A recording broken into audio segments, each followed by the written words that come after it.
సరే ఇక చాలు, ఇక తిట్లు ఎక్కువైతున్నాయి శ్రావ్య, ఇక అసలు టాపిక్లకి రా అని అనుకుంటే గనక మనతో పాటు ఇక్కడ ఉన్నటువంటి చుట్టుపక్కల వాళ్ళు, ఈ ఊరు వాళ్ళందరూ కూడా ఉన్నారు.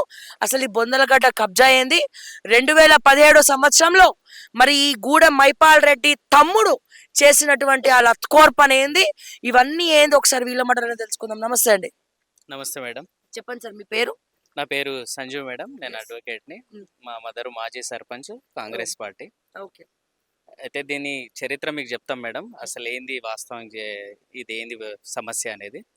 బండ్లగూడ గ్రామం అనేది ఒక చిన్న మినీ ఇండియా. అందులో దాదాపు మాకే 8,000 మంది ఓటర్లున్నారు. 20,000 మంది జనాభా ఉంటారు మేడం.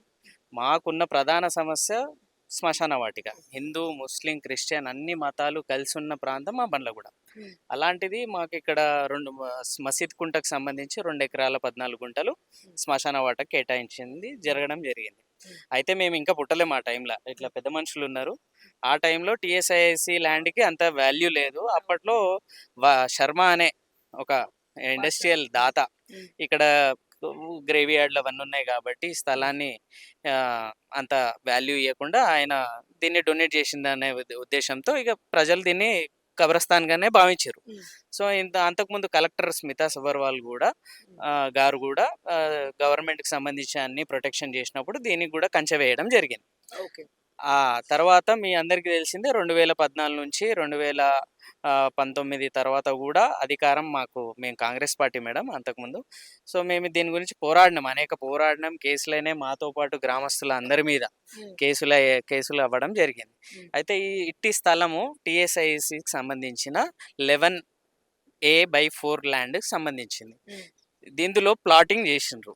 ప్లాటింగ్ చేసి అప్పుడు ఉన్న అమాయకులకు 600 గజాలు చొప్పున 1200 గజాలు చొప్పున అమ్మేయడం జరిగింది. ఇప్పుడు ఉన్న పరిస్థితిలో ఆ ప్లాట్ వాళ్ళు వాళ్ళని అడగాలనా వీళ్ళని అడగాలనా అనే పరిస్థితుల్లో వెళ్ళిపోయారు. యాక్చువల్లీ ఇది సబ్ డివిజన్ చేయడానికి కూడా అవకాశం లేదు. మా ఒక్క రిక్వెస్ట్ ఏంటంటే మా ఎమ్మెల్యే గారికి కానివ్వండి, నేను ఆల్రెడీ కాటా సీనన్న గారికి దృష్టిలో తీసుకెళ్దామని అనుకుంటున్నాము. అన్న అట్లనే మినిస్టర్ లెవెల్లో మా విలేజ్ తరఫున అందరు రావడానికి సిద్ధంగా ఉన్నారు.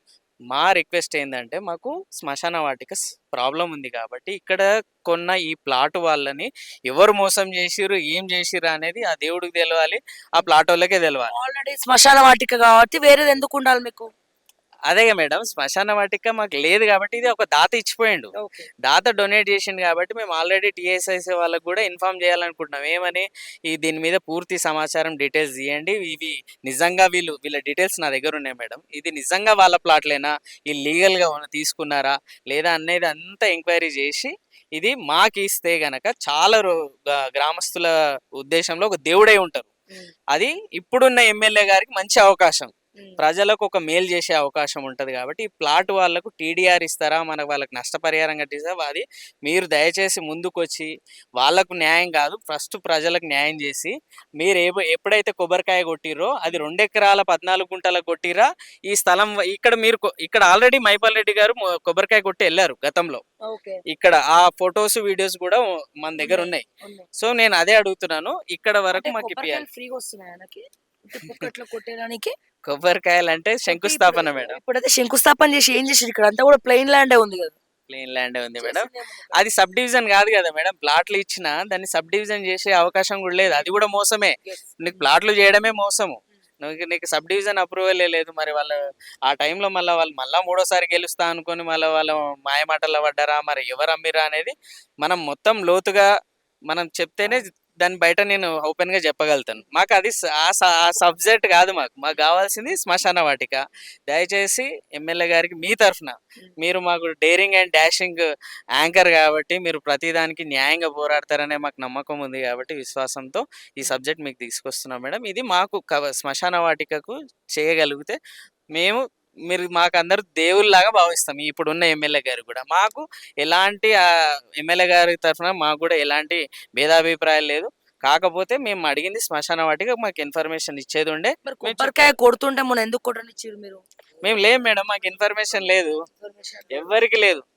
సుమారు 12,000 14,000 ఉన్న జనాభాలో 1% కూడా లేరాడ. ఉమ్, 10% అంటే 1000 మంది కావాలి. ఉమ్, 1% కూడా లేకుండా ఆయన ఇనాగరేషన్ చేసి వెళ్ళిండు. అది కూడా మేమున్న ప్రజెంట్ పార్టీలో వచ్చి మాకే ఇన్ఫర్మేషన్ ఇవ్వలేడంటే మేము ఇంకా మీ ఆడియోనైనా 2 డేస్ నుంచి వైరల్ అవుతా ఉంది మిమ్మల్ని ఏదో మైపాల్ రెడ్డి తిట్టిండు అని చెప్పి. ఆ! అవును మేడం. నేను ఫోన్ చేసినాను. వాళ్ళ పిఏకి ఫోన్ చేస్తే ఉమ్, మేము ఆల్రెడీ ఇట్లా ఇన్ఫార్మ్ చేసినాము. మా టౌన్ ప్రెసిడెంట్ అంటే, మనకు టౌన్ ప్రెసిడెంట్‌కి ఫోన్ చేయలేడు. ఆయనకు సంబంధం లేదు. ఆయనకు 40 పోలింగ్ బూతులుంటాయి. ఆయనకు సంబంధం లేదు. వాస్తవంగా అయితే ఇక్కడ 8 బూతులుంటాయి పోలింగ్ బూతులు. మాకు ఇన్ఫార్మ్ చేయాల్సిందే. గతంలో ఇట్లా చేస్తుండే మైపాల్ రెడ్డి సారు వాళ్ళ పిఏతోని చేపిస్తుండే. ఉమ్, మరి ఎందుకు చేయలేడు? అదే పిఏకి నేను అడిగితే మళ్ళా తర్వాత ఏమైంది, పిఏ రెస్పాన్స్ తర్వాత ఇవ్వలేదు. నేను డైరెక్ట్ ఎమ్మెల్యే సాబ్‌కి చేసిన. అన్న మరి ఇట్లా ఇన్ఫర్మేషన్ ఇయ్యలేరు అది అంటే, సరే చూస్తాం అదేందో కనుక్కుంటాం అన్నారు. తర్వాత మళ్ళీ కాల్ బ్యాక్ చేసి ఇక ఏం బాబు నీది ఇక మీరు ఇన్నదే అదంతా. తర్వాత ఇక పెట్టేసేయ్, నువ్వు ఎవరికి చెప్పుకుంటావో చెప్పుకో, నీకు సంబంధం లేదని చెప్పేసి మాట్లాడడం జరిగింది. ఉమ్. అంటే ఇక తెగించినావు నువ్వు, ఏం పిక్కుంటావు పిక్కో, ఎవరికి చెప్పుకుంటావు చెప్పుకో అని తెగించిరు వాళ్ళు. అది ఇప్పుడు తెగించిన ఇట్లాంటి వాళ్ళని మీరు ఎంకరేజ్ చేస్తారు పబ్లిక్ అంతా. అదే మేడం, మా దురదృష్టమో మా అదృష్టమో కానీ ఆ, ఆ 2 సార్లు మేము కాటా సీనన్న కోసం కష్టపడ్డాము. అది ఇంకా మీకు తెలియందేముంది రాజకీయంలో ఏమి ఎక్కడ ఎత్తుగడలు ఎక్కడ ఏం జరిగినాయో.